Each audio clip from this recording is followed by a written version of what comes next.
आज आपण पाहणार आहोत जरा हटके रेसिपी। मस्त अशी उपवासासाठी झणझणीत आपली बटाटा खिचडी।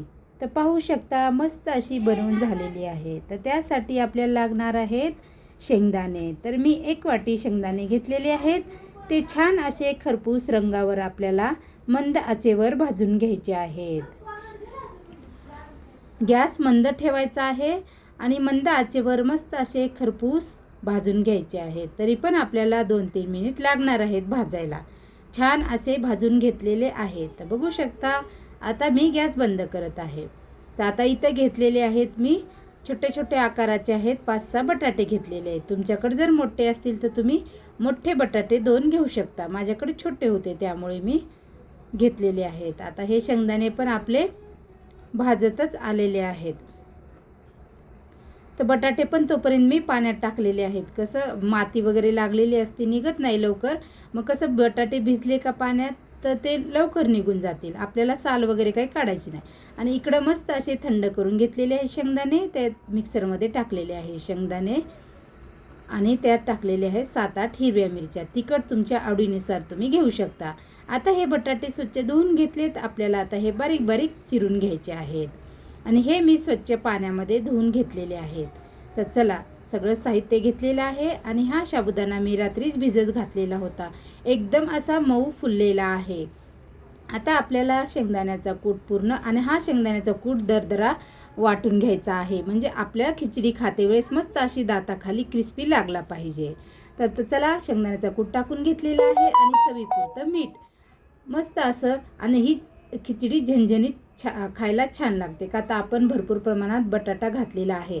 बटाटा कसा गुळमुट असतो आणि थोडासा गोडसर, त्यामुळे झणझणीत तिखटपणा ह्याला फ्लेवर असल्यानं खूप टेस्टी लागतो खायला, त्यामुळे जास्त आपल्याला हिरवी मिरची वापरायची आहे। चला सगळं एकत्र साहित्य करून घेतलेलं आहे। तर मी आता गॅसवरती कढई ठेवलेली आहे आणि कढईमध्ये टाकलेले आहेत मोठे 2 पळी तेल टाकलेलं आहे। तेल पण आपल्याला गरम होऊ द्यायचं आहे आणि त्यात टाकायचे आहेत बटाटे धुतलेले, मस्त असे बारीक चिरून घेतलेले आहेत।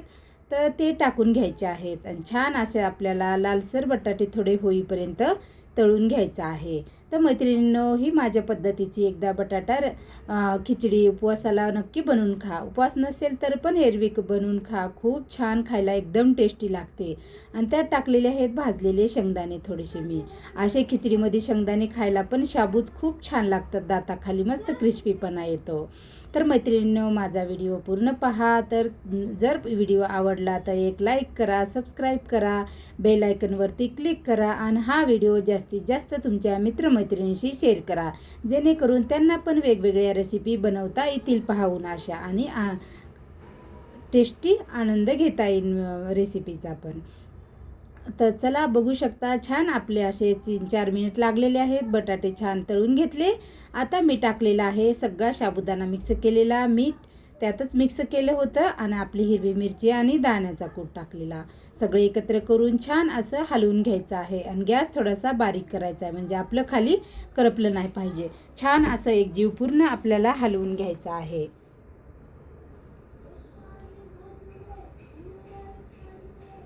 आणि तुम्ही जर उपवासासाठी मीठ जर वापरत नसाल तर सेंधा नमक पण वापरू शकता।